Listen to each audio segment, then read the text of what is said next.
প্রথমে আপনারা জানেন অনেক দিন পর একটা নির্বাচন হতে যাচ্ছে চট্টগ্রাম চেম্বারে, এবং আমরা চাই একটা ভালো বোর্ড আসুক। এই বোর্ড আসলে চট্টগ্রাম ব্যবসায়ীদের কিন্তু চট্টগ্রাম চেম্বারই একটা জায়গা যেখানে ওনাদের সমস্যাগুলো এসে সমাধান করার একটা জায়গা। তো আশা করি এই বোর্ড আসলে আমাদের এই চেম্বার দিয়ে আমরা আমাদের সমস্যাগুলো সমাধান করতে পারবো। এবং আপনারা জানেন যে গত 1-1.5 বছর এখানে সরকারের একটা প্রশাসক নিয়োগ করছে, যখন আমাদের অনেক কাজ হয় নাই। তো আশা করছি নতুন বোর্ড আসলে ইমিডিয়েটলি কিছু যাদের ব্যবসায়ীদের যে সমস্যা কিন্তু অনেক, এসব সমস্যা যদি নিয়ে আসলে আমরা কাজগুলো সমাধান করতে পারবো ইনশাআল্লাহ। অ্যাকচুয়ালি যেহেতু দীর্ঘদিন যাবৎ এখানে ভোট হচ্ছিল না, সুতরাং আমরা একটা চাচ্ছিলাম সুষ্ঠু পরিবেশে গণতান্ত্রিকভাবে একটা নির্বাচিত হোক, ব্যবসায়ীদের যোগ্য নেতৃত্ব তৈরি হোক। যোগ্য নেতৃত্ব হলে জাতীয় অর্থনীতিতে তারা অবদান রাখতে পারে। তো সুতরাং এখানে একটি পক্ষ গতকাল বর্জন করেছেন, সেটা উচিত হয়নি। একটি পক্ষ প্যানেল, উভয় পক্ষে কিন্তু ভালো মন্দ মিলিয়ে প্যানেল হয়।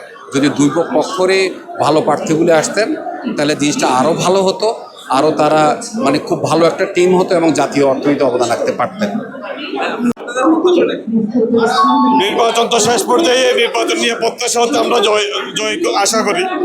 চট্টগ্রামের চেম্বারটা ঐতিহ্যবাহী চেম্বার।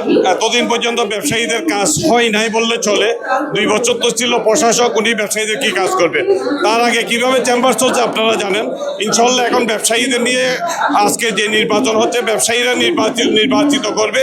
এই নির্বাচনের মাধ্যমে যারা নির্বাচিত হবে তারা অবশ্যই ব্যবসায়ীদের কাজ করবে, ব্যবসায়ীদের সুখে দুঃখে তাদের পাশাপাশি থেকে কাজ করবে।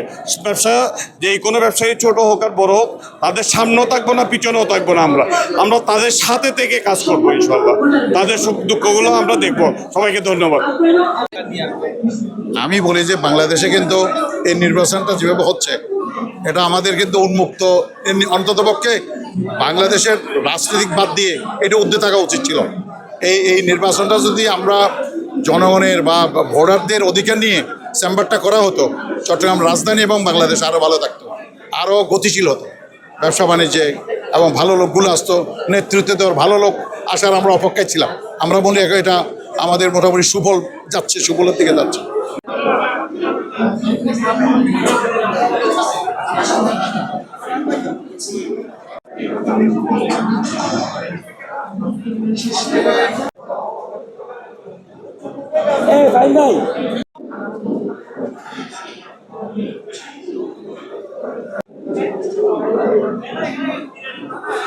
না, এটা তো অবশ্যই